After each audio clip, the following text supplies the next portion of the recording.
In this problem, we are given three identical charges are placed at the corners of an equilateral triangle. So यहाँ पे एक equilateral triangle है, उसके हर एक vertices पे एक एक चार्ज बैठा है. सो तीनों चार्जेस इक्वल है. इक्विलैटरल ट्रायंगल है, so we can take all sides equal. Suppose l है, गिवन नहीं है, एल ले लेते हैं. If the force between any two charges is f, ऐसे ही होगा because if you consider this pair of charges, charge भी सेम है एंड डिस्टेंस एल है. मतलब ये पेयर और ये पेयर, कोई भी एक पेयर लेते तो चार्जेस सेम है, डिस्टेंस सेम है. So force between any two pairs will be same. तो यहाँ पे कुलम्स फोर्स जो आता है Q² अपॉन L², ये फोर्स रहेगा. मैग्नीट्यूड ऑफ फोर्स सेम रहेगा. ओके, सो क्वेश्चन पूछता है कि the net force on each will B.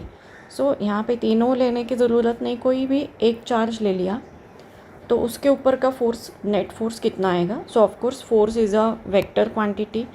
Magnitude same रहेगा लेकिन वेक्टर हर एक अलग रहेगा, डायरेक्शन हर एक फोर्स का अलग रहेगा.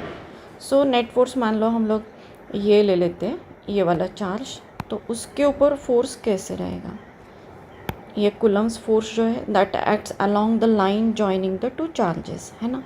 सो ये चार्ज को ये वाला चार्ज रिपेल करेगा, है ना. So that force will be along this line.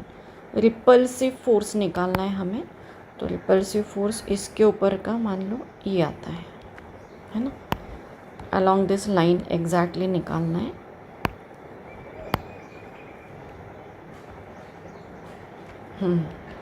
तो ये F आ गया. सिमिलरली ये भी इसको रिपेल करेगा सेम मैग्नीट्यूड से, लेकिन डायरेक्शन अलग रहेगा. सो ये भी F है. सो ये तो वेक्टर लेट से अपना एक्स एक्सिस के अलोंग है, ये फोर्थ क्वाड्रेंट का वेक्टर है ना. ओके, अभी इनका रिजल्टेंट ही पूछा है, डायरेक्शन वगैरह कुछ नहीं पूछा है, तो we can apply parallelogram law of vector addition. So we have two vectors, equal vectors separated by angle 60, जो कि इक्विलैटरल ट्रायंगल है. ये 60 रहेगा, है ना. तो ये दोनों वेक्टर्स के बीच का एंगल भी 60 रहेगा.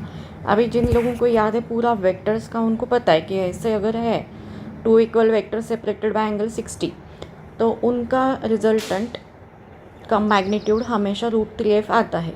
तो याद करके रखा है तो तुरंत you can tick the C option and then the problem is done.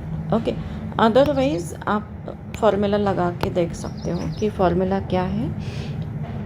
Resultant का square equal to a² + b² + 2ab cos theta.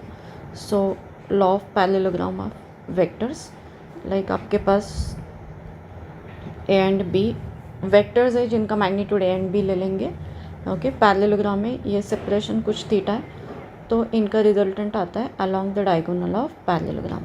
सो ये आपका रिजल्टेंट वेक्टर आर आ गया, और उनके मैग्नीट्यूड्स, वेक्टर ए का मैग्नीट्यूड ए ले लिया, वेक्टर बी का मैग्नीट्यूड बी, वेक्टर आर जो रिजल्टेंट है उसका मैग्नीट्यूड आर. तो यहाँ पे a + b = r, ये वेक्टर एडिशन तो आता है ना. So vector a + vector b = vector r. तो ये r का रिजल्टेंट मतलब r का मैग्नीट्यूड ये आएगा. ओके, सो यहाँ पे इस क्वेश्चन में तो जो दो वेक्टर्स हैं उनका मैग्नीट्यूड तो सेम ही है f करके. सो रिजल्टेंट निकालना है तो f², b भी f है, +2f × f, ये भी f² आएगा, एंड cos, उनके बीच का एंगल तो 60 है.